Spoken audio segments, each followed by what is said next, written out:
Hello बच्चों, आज हम लोग उपभोक्ता संतुलन की अवस्था का अध्ययन करेंगे।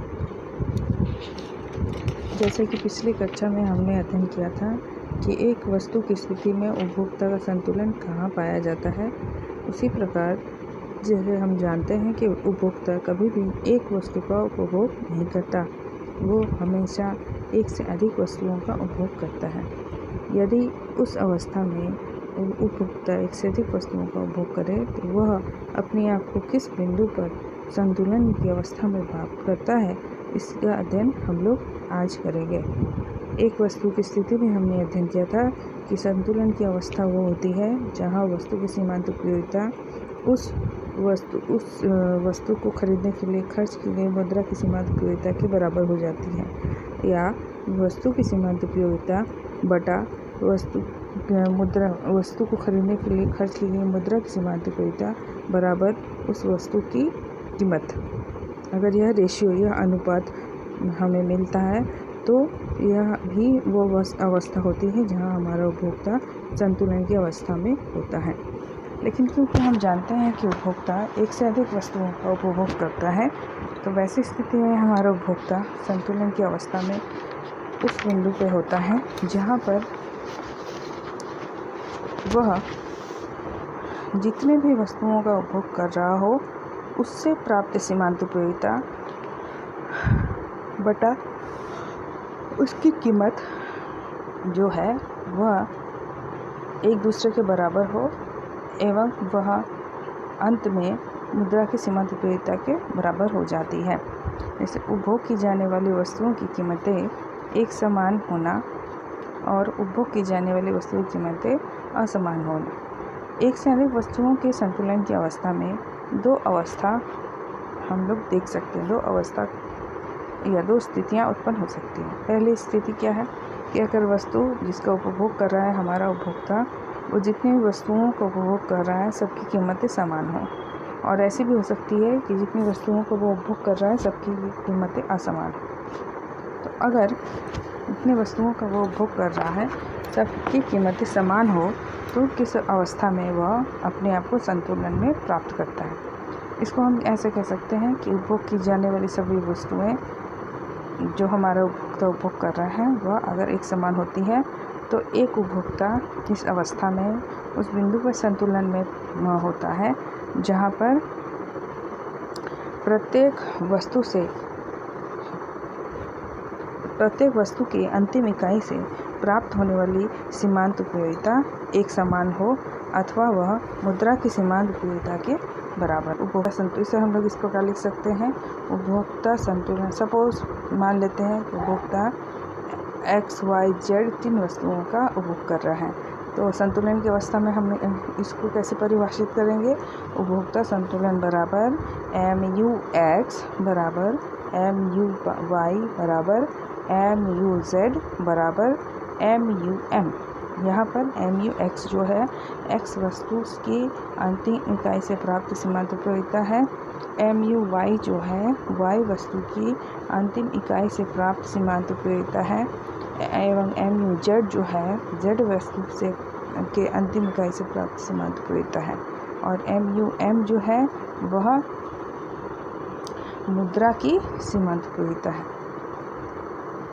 अगर एक उपभोक्ता अपनी सीमांत आय को सर्वप्रथम उस वस्तु पर व्यय करता है जिससे उसे सर्वाधिक उपयोगिता प्राप्त होती है, परंतु सीमांत उपयोगिता ह्रास नियम अनुसार उपभोक्ता ज्यों-ज्यों किसी वस्तु को उत्तरोत्तर इकाइयों का उपभोग करता जाता है, वह प्रत्येक अतिरिक्त इकाई से प्राप्त होने वाली सीमांत उपयोगिता घटती जाती है। फलतः हमारा उपभोक्ता प्रथम वस्तु पर तब तक व्यय करता रहेगा जब तक कि उससे अन्य वस्तुओं की तुलना में अधिक उपयोगिता प्राप्त होगी। जैसे ही उसे प्रथम वस्तु से सीमांत उपयोगिता जो प्राप्त होती है वो अन्य वस्तु की तुलना में कम प्राप्त होने लगती है, तो वह क्या करता है, दूसरी वस्तु का उपभोग प्रारंभ कर देता है। यह क्रम तब तक चलता रहता है जब तक कि प्रत्येक वस्तु से प्राप्त सीमांत उपयोगिता एक बराबर ना हो जाए। यही उपभोक्ता संतुलन है। इसे हम तालिका से भी समझ सकते हैं। तालिका को हम अगले वीडियो में आपको शेयर करेंगे। इसमें सबसे पहला है कि मान लेते हैं वस्तु की इकाई है 1 2 3 4 5 6 और वस्तु की कीमत सभी वस्तुओं की सभी इकाई की कीमत 4 रुपये है।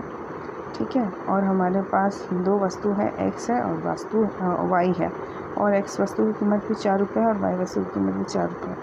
अब x वस्तु से प्राप्त सीमांत उपयोगिता जो है वह 24 है, 20 है, 16 है, 12 है, 8 है और 4 है। और y वस्तु से प्राप्त सीमांत उपयोगिता जो है वह 16 है, 14 है, 12 है, 10 है, 8 है और 6 है। ऐसे में हम देखते हैं कि x और y वस्तुओं की 5 इकाइयों का उपभोग करने पर इन वस्तुओं से प्राप्त सीमांत उपयोगिता 5 यूटिल्स के बराबर हो जाती है।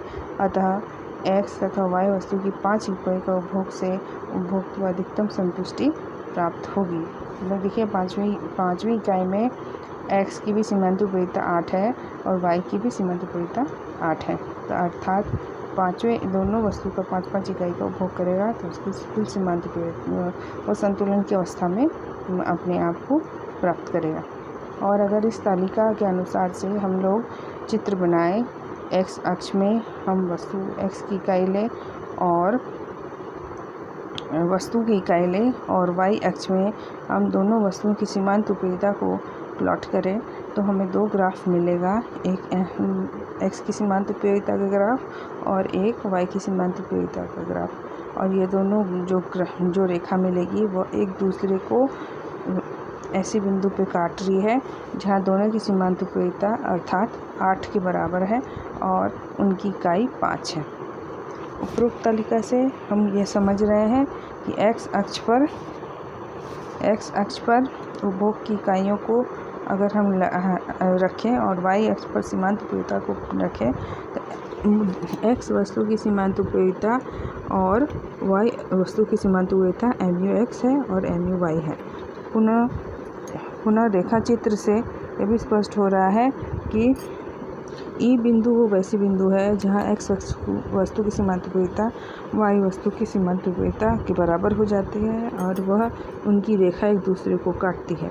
अर्थात ई बिंदु वह बिंदु है जहाँ MUx MUy के बराबर हो जाता है। इस बिंदु पे उपभोक्ता संतुलन की अवस्था में होगा। यह ऐसी अवस्था है जहाँ दोनों वस्तु की कीमत समान है। एक दूसरी अवस्था जिसका हम लोग वर्णन किए थे जिसमें कि दोनों की कीमतें अलग हैं। अगर उपभोग करने जाने वाली वस्तुओं की कीमतें अलग अलग हैं तो इस अवस्था में उपभोक्ता उस परिस्थिति में अपने आप को संतुलन की अवस्था में देखेगा जहाँ पर कि उसको उपभोग की जाने वाली जो वस्तु है उस पर खर्च करने वाली मुद्रा की प्रति इकाई सीमांत उपयोगिता उसके बराबर हो जाती है। जैसे कि हमने पहले भी कहा कि अगर x वस्तु का वो उपभोग कर रहा है तो x की सीमांत उपयोगिता और उसकी कीमत का जो रेशियो है अनुपात है वह y की सीमांत उपयोगिता बटा y की कीमत का अनुपात के बराबर हो जाएगा और यह दोनों जो है मुद्रा की सीमांत उपयोगिता के बराबर हो जाएगा। अब हम इस अवस्था की कल्पना कर सकते हैं जहाँ एक उपभोक्ता अपनी दी हुई आय से x तथा y दोनों वस्तुओं का उपभोग करता है। और अब प्रश्न ये उठता है कि वह संतुलन की स्थिति को कैसे प्राप्त करेगा। तो वह संतुलन की स्थिति को ऐसे प्राप्त करेगा कि जहाँ क्योंकि x की सीमांत उपयोगिता और उसकी कीमत का अनुपात मुद्रा की सीमांत उपयोगिता के बराबर है और y की भी सीमांत उपयोगिता और उसकी कीमत का अनुपात मुद्रा की सीमांत उपयोगिता के बराबर है और यह दोनों एक दूसरे के बराबर है। तो यह वह अवस्था है जहाँ पर उपभोक्ता संतुलन की स्थिति को प्राप्त करेगा। अगर x y से भी अधिक वस्तु है तो यह क्रम बढ़ता जाएगा। MU1/2 P1 बराबर MU2/P2 बराबर MU3/P3 बराबर MU4/P4 और ये चलता रहेगा MUN/Pn और ये बराबर होगा मुद्रा की सीमांत उपयोगिता की। ठीक है बच्चों, तो ऐसी स्थिति में हम ये देख लें कि 2 अवस्था में संतुलन की अवस्था का हमने अध्ययन किया। अगली कक्षा में हम इसे ग्राफ के द्वारा समझाएंगे। धन्यवाद।